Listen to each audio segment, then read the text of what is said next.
Good morning to all of you, my dear student. Pay attention to what I will teach today. Today I will teach mechanism of photosynthesis. जैसा कि आप लोग already जानते हैं, इससे पहले वाले लेक्चर या वीडियो में हम लोग फोटोसिंथेसिस के बारे में जो है कि स्टडी कर रहे हैं, जिसमें कि जनरल डिस्क्रिप्शन दिए हुए हैं, उसके लिए रिक्वायर्ड मटेरियल, फोटोसिंथेसिस कहाँ पर आकर होता है, इसके बारे में हम लोग अपना कंसेप्ट ले लिए हैं। ठीक, अब इस जो है कि लेक्चर में हम लोग स्टडी करेंगे कि मैकेनिज्म ऑफ फोटोसिंथेसिस, कैसे किस विधि से फोटोसिंथेसिस की प्रोसेस होती है। ठीक, इसके बारे में हम लोग क्या करेंगे, स्टडी करेंगे। तो photosynthesis is process of synthesis of organic food material. हम लोग ऑलरेडी जानते हैं कि फोटोसिंथेसिस में क्या है, सनलाइट को केमिकल एनर्जी में, जो सोलर एनर्जी है उसको केमिकल एनर्जी में कन्वर्ट किया जाता है और कन्वर्ट करके ऑर्गेनिक फूड मटेरियल का फॉर्मेशन किया जाता है, सिंथेसिस होती है। इस माइंड में एक बात हम लोग गौर से जो है बैठा लेते हैं कि फोटोसिंथेसिस में क्या होता है भाई, तो प्रोसेस है synthesis of organic food material. इसमें ऑर्गेनिक फूड मटेरियल सिंथेसिस किया जाता है, बट ध्यान देने की बात यह है कि ऑर्गेनिक फूड मटेरियल सिंथेसिस होता कैसे भाई, तो इसमें हम सोलर एनर्जी को केमिकल एनर्जी में कन्वर्ट करते हैं। इसके लिए हम क्या यूज करते हैं, तो material, food material using carbon dioxide. Carbon dioxide atmosphere फिर से जो लिया गया, water and sunlight inside the cell containing chlorophyll. In this process, oxygen is released as a by-product. हम लोग नेक्स्ट टॉपिक में एक स्टडी करते हुए आ रहे हैं कि photosynthesis is process of synthesis of organic food material. इसमें ऑर्गेनिक फूड मटेरियल का सिंथेसिस होता है, मतलब कि सन लाइट को, सोलर एनर्जी को केमिकल एनर्जी में चेंज किया जाता है। क्या क्या यूज किया जाता है भाई, तो यूजिंग कार्बन डाइऑक्साइड एटमॉस्फेयर से, वाटर सॉइल से and sunlight inside the cell containing chlorophyll. जैसे कि ऑलरेडी हम बता चुके हैं, क्लोरोफिल जो कि क्लोरोप्लास्ट में प्रेजेंट रहता है। In this process oxygen is release as by product, और इसमें ऑक्सीजन को बाई प्रोडक्ट फॉर्म में रिलीज कर दिया जाता है। इसको हम एक केमिकल इक्वेशन के थ्रू कैसे जो है कि हम एब्जॉर्ब करते हैं। देखिए, कार्बन डाइऑक्साइड 6 CO2 है, एटमॉस्फेयर से ले लिया गया, प्लस 12 H2O मिनरल वाटर अर्थ से प्लांट जो है कि एब्जॉर्ब कर लिया है। ठीक है ना। इसके बाद क्लोरोफिल जो कि क्लोरोप्लास्ट में, प्लांट के अंदर सेल में होता है, सनलाइट। तो ये चार material, carbon dioxide, water, chlorophyll and sunlight. Chlorophyll को बार बार हम निकल करें, क्लोरोप्लास्ट सेलुलर ऑर्गेनेल से उसके अंदर थैलेक्वाइड होती है, उसके अंदर क्लोरोफिल पिगमेंट होता है। तो ये चार चीज़ों की रिक्वायरमेंट होती है, carbon dioxide plus water, chlorophyll in the presence of sunlight. ये प्लांट क्या करता है, इस सनलाइट में जो सोलर एनर्जी है उसको, ये देखिए chemical energy, carbohydrate C6H12O6 glucose बना दिया, वाटर बन गया और ऑक्सीजन रिलीज हो गई। तो ये 4 जो है कि रॉ मटेरियल है, carbon dioxide, water, chlorophyll, sunlight. इसके थ्रू जो है कि मेन ग्लूकोज का फॉर्मेशन होता है, वाटर भी फॉर्म होते हैं जो कि सेल ही में रह जाते हैं, और ऑक्सीजन जो फॉर्म होता है उसको रिलीज कर दिया जाए एटमॉस्फेयर में। ठीक, तो ये फोटोसिंथेसिस की प्रोसेस होती है। The photosynthesis occurs into phase. ये जो हम लोग जनरली जानते हैं कि फोटोसिंथेसिस होती है, सनलाइट सोलर एनर्जी को जो है कि क्या किया जाता है, तो केमिकल एनर्जी में कन्वर्ट किया जाता है। तो ये 2 फेज में होती है, फोटोसिंथेसिस आकर इन 2 phase. First phase depend completely on the sunlight and is called light reaction or photochemical reaction।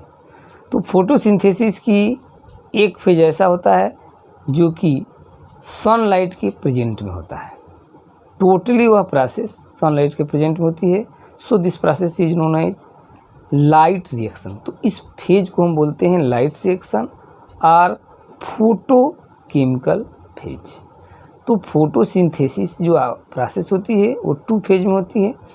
First phase sunlight के प्रेजेंट में होता है, कंप्लीटली सनलाइट पर ही डिपेंड करता है कौन सा फर्स्ट फेज, और एंड इज कॉल्ड, इसलिए इसको बोलते हैं लाइट रिएक्शन। इस फेज को क्या बोलते हैं? लाइट रिएक्शन और फोटोकेमिकल फेज। सेकेंड होता है phase does not depend on light reaction light and is called dark reaction और बायोसिंथेटिक फेज। और दूसरा जो फेज होता है वो लाइट पर डिपेंड नहीं होता है, लाइट इंडिपेंडेंट होता है, इसलिए इसको डार्क रिएक्शन भी बोलते हैं और बायोसिंथेटिक फेज भी बोलते हैं। तो हम लोग गौर करते हैं कि फोटोसिंथेसिस की जो प्रोसेस होती है 2 फेज में आकर होती है। एक लाइट के प्रेजेंट में, सनलाइट के प्रेजेंट में होती है, उसको लाइट रिएक्शन कहते हैं, फोटोकेमिकल रिएक्शन फेज। और दूसरा होता है जो कि लाइट के प्रेजेंट में नहीं होता है, लाइट के एब्सेंट में होता है, उसको डार्क और बायोसिंथेटिक फेज कहते हैं।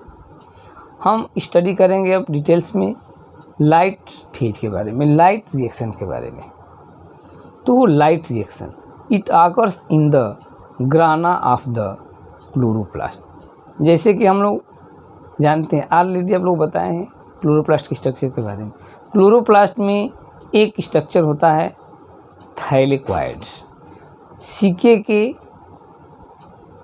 कॉइन्स के पाइल ऑफ कॉइन्स में सिक्के की ढेर की तरह स्ट्रक्चर होती है, जिसको हम बोलते हैं ग्राना। उसी ग्राना में यह लाइट रिएक्शन होती है। तो कहाँ पर होती है? उस ग्राना में जो थाइलेक्वाइड है, सिक्के A1 सिक्के को हम थाइलेक्वाइड बोलते हैं, और बहुत सारे जो ढेर बनाए उसको ग्राना बोलते हैं। तो उसी ग्राना में जो है कि लाइट रिएक्शन होती है। वो ग्राना का स्ट्रक्चर हम लोग देख सकते हैं, थोड़ा सा लाइटली इधर ध्यान देते हैं। तो ये है आपका ग्राना, ये दिख रहा है ना, सिक्के की ढेर की तरह स्ट्रक्चर जो दिख रहा है यही ग्राना है। और इसी ग्राना में लाइट रिएक्शन जो है कि आकर होती है। लाइट रिएक्शन की पूरी प्रोसेस किस में होती है? ये जो सिक्के की ढेर की तरह स्ट्रक्चर दिख रहा है ये ग्राना, इसी में होती है। तो कह रहा है कि it occurs in ग्राना, light reaction क्या होती है? ग्राना में ऑफ द क्लोरोप्लास्ट। ये क्लोरोप्लास्ट है पूरा, और इसी में एक स्ट्रक्चर है ग्राना। ग्राना क्या है भाई? तो थाइलेक्वाइड के जो ढेर बनते हैं उसको पूरे को हम बोलते हैं ग्राना। तो यही है ग्राना, इसी में लाइट रिएक्शन होती है। तो it occurs in grana of the chloroplast. ठीक, when light fall on the green leaves. अब इस मैकेनिज्म में फर्स्ट ऑफ ऑल जब लाइट फॉल होती है, when light falls on the green leaves, जो प्लांट की ग्रीन लीव्स उस पर जब लाइट फॉल होती है, chlorophyll present in the chloroplast, जो क्लोरोप्लास्ट में क्लोरोफिल होता है, एब्जॉर्ब विजिबल लाइट, उस लाइट को एब्जॉर्ब करता है। कारण कि जब लाइट लीफ पर फॉल होती है तो जो लीफ में सेल है जिसमें क्लोरोप्लास्ट है, उसमें जो क्लोरोफिल है, वह क्लोरोफिल क्या करता है? उस लाइट को एब्जॉर्ब करता है। And water molecule split into hydrogen, proton, electron and molecular oxygen O2। In this is called photolysis. तो क्या होता है, गौर करते हैं, कह रहा है कि जब लाइट फॉल होती है तो लीफ पर, तो उसको एब्जॉर्ब करता है कौन? क्लोरोप्लास्ट। ठीक, और इस प्रोसेस में तो जो लाइट एनर्जी आती है एब्जॉर्ब किया जाता है, उससे वाटर को ब्रेकअप कर दिया जाता है। Water molecule split up means water के मॉलिक्यूल्स क्या होते हैं? टूट जाते हैं। गौर करने की बात है, लाइट जब लीफ पर फॉल होगा तो क्लोरोप्लास्ट उस लाइट को क्या करता है? एब्जॉर्ब करता है, और उस लाइट से वाटर मॉलिक्यूल्स को तोड़ दिया जाता है। तो क्या क्या रिलीज होता है भाई? H+, इलेक्ट्रॉन और ऑक्सीजन। ठीक है ना, ये रिलीज होते हैं। इस प्रोसेस को बोलते हैं फोटोलाइसिस।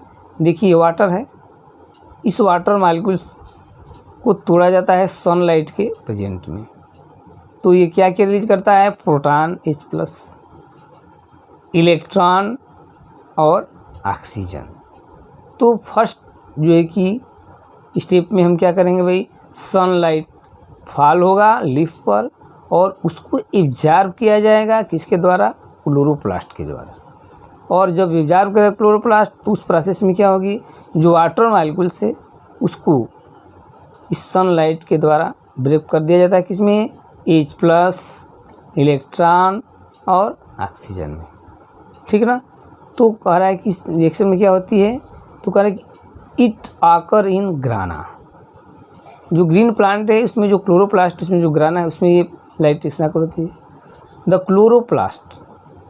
क्लोरोप्लास्ट के ग्राना में when light falls on the green leaves, जब लाइट ग्रीन लीव्स पर फॉल होता है, chlorophyll present in the chloroplast absorb visual light, तो क्लोरोफिल जो है जो क्लोरोप्लास्ट में एब्जॉर्ब कर लेगी लाइट को, and water molecule split up, water molecules को क्या कर दिया जाएगा, तोड़ दिया जाएगा, इनटू हाइड्रोजन प्रोटॉन H+, ये तोड़ दिया गया, electron and molecules of oxygen. ये तो वाटर को सनलाइट के प्रेजेंट में हाइड्रोजन H+, इलेक्ट्रॉन ऑक्सीजन तोड़ देता है। दिस इज कॉल्ड फोटोलाइसिस, इसको फोटोलाइसिस बोलते हैं। इसके बाद कौन सी स्टेप होती है, अब तो ब्रेक हो गया वाटर, अब कह रहा है कि the molecules of oxygen goes into the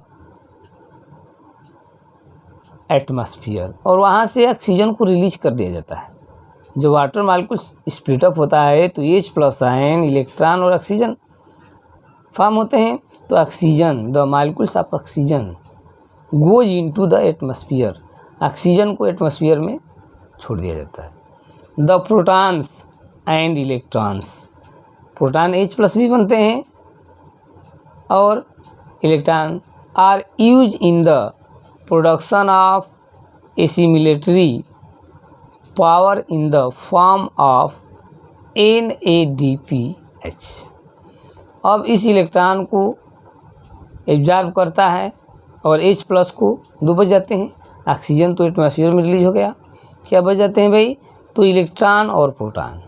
तो कह रहे कि electron, the proton and electron are used, इन दोनों का यूज करते हैं, प्रयोग किया जाता है, in the production of assimilatory power in the form of NADPH। ये एक सबस्टांस है, ठीक ना। इसी के द्वारा अब ये इलेक्ट्रॉन और प्रोटॉन को ये एब्जॉर्ब करता है और यूज किया जाता है। तो है क्या भाई ये, तो NADPH ये एक सबस्टांस है जिसका फुल नेम होता है nicotinamide. N for nicotinamide, adenine, A for adenine, D for dinucleotide और P फॉर फास्फेट। और ये H+ आयन को ये एक्सेप्ट कर लिया, तो ये NADP रहता है और H+ को एक्सेप्ट करके रिड्यूस हो जाता है और NADPH का फॉर्मेशन करता है। एंड ATP, एडिनोसिन ट्राइफॉस्फेट का जो है कि फॉर्मेशन होता है। तो ADP, ठीक है ना। तो NADP nicotinamide, adenine, dinucleotide, phosphate, ये क्या है भाई, तो NADP का पूरा नाम है। NADP का पूरा नाम, N for nicotinamide, A for adenine, D for dinucleotide, P for phosphate. तो ये हो जाएगा आपका NADP का पूरा नाम निकोटिनेमाइड, एडेनिन, डाइन्यूक्लियोटाइड, फास्फेट, ये हो गया। और H+ तो रहता है। एंड ATP, तो पावर के रूप में क्या क्या यूज कर देता है, NADP और ATP के फॉर्म में हम H+ और इलेक्ट्रॉन को यूज करते हैं। अब ATP का फॉर्मेशन कैसे होता है भाई, एडिनोसिन डाइफॉस्फेट, ये कौन मतलब लोअर एनर्जी के सबस्टांस है। ADP क्या है, एडिनोसिन डाइफॉस्फेट, दो ही फॉस्फेट रहते हैं। जब इसमें एक फॉस्फेट और ऐड होता है, ठीक है ना, तो जब ऐड होता है तो इसके साथ एनर्जी बॉन्डेड हो जाती है, और यह एडीपी किस में बदल जाता है, एटीपी में, जिसको हम एडिनोसिन ट्राइफॉस्फेट कहते हैं। ठीक ना। तो एडीपी लोअर एनर्जी की ये जो है कि सब्सटेंस होते हैं, जिसमें कि डाई मीन्स 2 ही फॉस्फेट ग्रुप ऐड रहता है। इसमें एक और फॉस्फेट ग्रुप ऐड किया जाता है, फॉस्फेट एनर्जी। तो जब ये ऐड होता है तो एनर्जी इसमें बॉन्डेड हो जाती है। एडीपी में जब एक फॉस्फेट ग्रुप ऐड होगा तो जब ऐड होता है तो ये अपने साथ एनर्जी की अमाउंट बैन करती है 7300 किलो कैलोरी एनर्जी जो है कि जब एक फॉस्फेट ग्रुप एडीपी में ऐड होगा तो एटीपी बनेगा। तो इससे जो बॉन्ड बनता है उसमें 7300 किलो कैलोरी एनर्जी जो क्या होती है बॉन्डेड हो जाती है। और यह एडीपी प्लस एक फॉस्फेट ग्रुप एटीपी, तो डाइफॉस्फेट से किस में कन्वर्ट होता है, ट्राइफॉस्फेट। हाई एनर्जी, क्योंकि इसमें एनर्जी कम रहती है, एक और ऐड हुआ तो 73 कैलोरी एनर्जी इसमें बॉन्डेड हो गई, तो किस में चेंज होता है, एटीपी में। अब ये एनएडीपी है, ये एनएडीपी है, इसमें 2 इलेक्ट्रॉन और 2 प्रोटॉन ऐड हो जाएंगे और ये एनएडीपी रिड्यूस हो जाता है एनएडीपीएच में। तो ये टोटल प्रोसेस जो है कि लाइट के प्रेजेंट में होती है, तो इस मैकेनिज्म को हम बोलते हैं लाइट रिएक्शन और लाइट फेज। अब सेकेंड जिसके बाद वाली प्रोसेस होती है जिसको हम बोलते हैं डार्क रिएक्शन। तो गौर करते हैं, देखिए लाइट रिएक्शन को हम लोग देखते ही लाइट चली गई, डार्क हो गया। Just like light reaction light के प्रेजेंस में होती है, सनलाइट के प्रेजेंस में, और कहाँ पर होती है, तो ग्राना में होती है, जैसे डायग्राम में दिखाया जा रहा है। बट डार्क रिएक्शन ये स्ट्रोमा में होती है, यहाँ पर जो कि डायग्राम में आप लोगों को रिप्रेजेंट किया गया है, ये स्ट्रोमा है। तो इस स्ट्रोमा में डार्क रिएक्शन होती है। तो dark reaction is a light independent reaction, मतलब इसमें लाइट की रिक्वायरमेंट नहीं होती है। डार्क रिएक्शन में किसी प्रकार की भी लाइट की रिक्वायरमेंट नहीं होती है। Reaction and occur in the stroma or matrix of chloroplast. तो ग्राना को छोड़ने के बाद ये जो पार्ट दिख रहा है ना, ये स्ट्रोमा है। तो डार्क रिएक्शन लाइट के एब्सेंट में होती है और कहाँ पर होती है, स्ट्रोमा में होती है। ठीक है ना, ये वाला पार्ट है स्ट्रोमा। तो इसका मैकेनिज्म देखते हैं कैसे कैसे होती है आपका। तो डार्क रिएक्शन में फर्स्ट ऑफ ऑल क्या होता है, NADPH nicotinamide adenine dinucleotide phosphate and ATP, जो कि लाइट रिएक्शन में बने हुए हैं दोनों, nicotinamide adenine dinucleotide phosphate and adenosine type, produce during the light reaction, जो लाइट रिएक्शन में प्रोड्यूस हुए हैं, are utilise for the reduction of carbon dioxide to carbohydrate. और इसका NADPH2 और ATP का यूज करते हैं, यूटिलाइज होती है कार्बन डाइऑक्साइड को कार्बोहाइड्रेट में रिड्यूस करने में। ठीक है ना, माइंड में प्रोसेस बिठाने हैं हम लोगों को कि ये जो लाइट रिएक्शन में फॉर्म है निकोटिनामाइड एडेनिन डाइन्यूक्लियोटाइड फास्फेट और एडिनोसिन ट्राइफॉस्फेट, इन 2 प्रोडक्ट का यूज हम करते हैं कहाँ पर, तो रिडक्शन ऑफ कार्बन डाइऑक्साइड को रिड्यूस किया जाता है और कार्बोहाइड्रेट फॉर्म किया जाता है, तो इसी को यूज करके। ठीक है ना। The cyclic chain of dark reaction was discovered by Melvin Calvin. तो ये साइक्लिक प्रोसेस है, रिडक्शन ऑफ जो कार्बन डाइऑक्साइड है इनटू कार्बोहाइड्रेट, एक साइक्लिक प्रोसेस है। ठीक है ना। तो इसको कौन डिस्कवर किया था भाई, तो Melvin Calvin, hence it is also known as Calvin cycle, इसलिए इसको हम कैल्विन साइकिल से के नाम से भी जानते हैं। It occurs in following steps, इसमें निम्न स्टेप होते हैं। फर्स्ट आपका the cycle start with addition of CO2 to a compound called ribulose biphosphate. In the presence of an enzyme ribulose phosphate कार्बोजिलेज, यह जो साइकिल जब स्टार्ट होती है तो फर्स्ट ऑफ ऑल क्या होता है, the cycle start with the addition of CO2।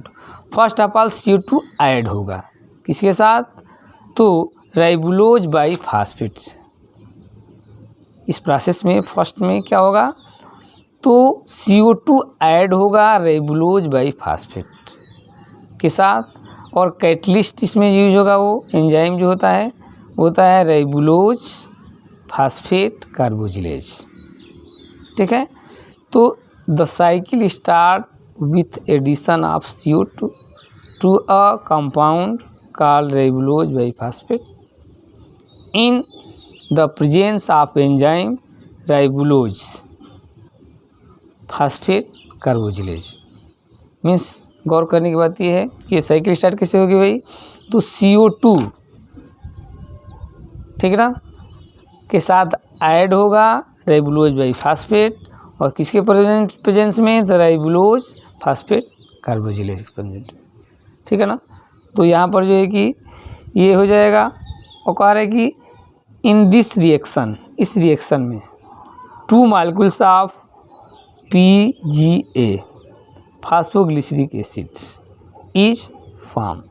तो इस प्रोसेस में कि राइबुलोज बाइफॉस्फेट, ठीक, ये ले लिया आपका एंजाइम, ठीक है ना, और CO2 के साथ मिल गया, तो CO2 जो है कि राइबुलोज बाइफॉस्फेट के साथ मिल करके ribulose enzyme, ribulose phosphate carboxylase enzyme के प्रेजेंट में, और phosphoglyceraldehyde acid PGA phosphoglyceric acid, क्या है ये, PGA फास्फोग्लिसरिक एसिड के 2 मॉलिक्यूल्स का फॉर्मेशन होता है।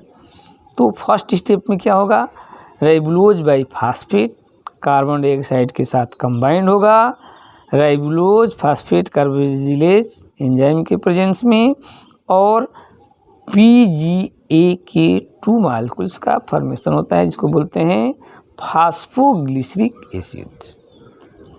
ठीक है ना, इन the presence of ATP PGA is reduce. अब ये जो PGA फॉर्म हो रहा है ATP के प्रेजेंट में, डिनोसिन ट्राइफॉस्फेट के प्रेजेंट में, ये क्या हो जाएगा, तो रिड्यूस हो जाएगा।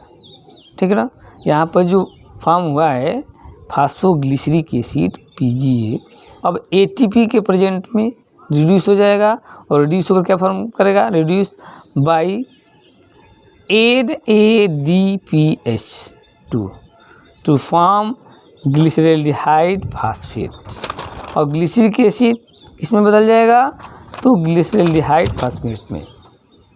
तो ये glyceric acid PGA plus ATP plus NADPH2 हो गया। अब यह PGA ATP के प्रेजेंट में और NADP के प्रेजेंट में किसमें चल जाएगा, तो GAP ग्लिसरल्डिहाइड फास्फेट, किसमें, ग्लिसरल्डिहाइड फास्फेट में जो है कि क्या हो गया, रिड्यूस हो गया, और NADP और ADP प्लस एक फास्फेट ग्रुप रिलीज हो जाता है। तभी तो यह ATP किसमें कन्वर्ट हो जाती है, ADP में, ट्राइफॉस्फेट है, और यहाँ से एक फास्फेट ग्रुप क्या हो गया, निकल गया, और ये फास्फोग्लिसरिक एसिड किसमें चेंज हो गया, ग्लिसरल्डिहाइड फास्फेट में। ये NADPH2 NADP में कन्वर्ट हो गया, और ATP किसमें कन्वर्ट हो गया, ADP में, एक फास्फेट निकल गया, तो ट्राइफॉस्फेट से क्या हो गया, ये डाइफॉस्फेट हो गया। ठीक है, तो फर्स्ट में क्या हो गया, राइबुलोज बाइफॉस्फेट कार्बन डाइऑक्साइड से ऐड होगा फास्फोग्लिसरिक, ये फास्फो राइबुलोज बाइफॉस्फेट एंजाइम के कार्बोजिलेज एंजाइम प्रेजेंट में, और बनाएगा PGA phosphoglyceric acid. Second step में अब ये ATP और NADP के साथ जो है कंबाइंड होकर के ये रिड्यूस हो जाएगा इसमें, तो ग्लिसरॉल्डिहाइड फास्फेट में देखिए फास्फोग्लिसरिक एसिड किस में कन्वर्ट हो रहा है, ग्लिसरॉल्ड फास्फेट में। NADP हो गया ये NADPH2 NADP में, और ATP ADP में। इसके बाद आगे की जो प्रोसेस होती है, इसके बाद नेक्स्ट प्रोसेस में क्या होता है कि अ पार्ट ऑफ GAP, ठीक है ना, GAP part of GAP glyceraldehyde phosphate, a part of GAP glyceraldehyde phosphate is change into, इसमें dihydroxy acetone phosphate, dihydroxy acetone phosphate, ये ग्लिसरॉल्डिहाइड फास्फेट का कुछ पार्ट चेंज होता है। A part of GAP is change into dihydroxy acetone phosphate में change हो जाता है, to condense to form glucose, जो कि चेंज होने के बाद कंडेंस होते हैं, कंडेंस होने के बाद इसका फॉर्मेशन करते हैं to condense to form glucose, glucose का फॉर्मेशन हो जाता है।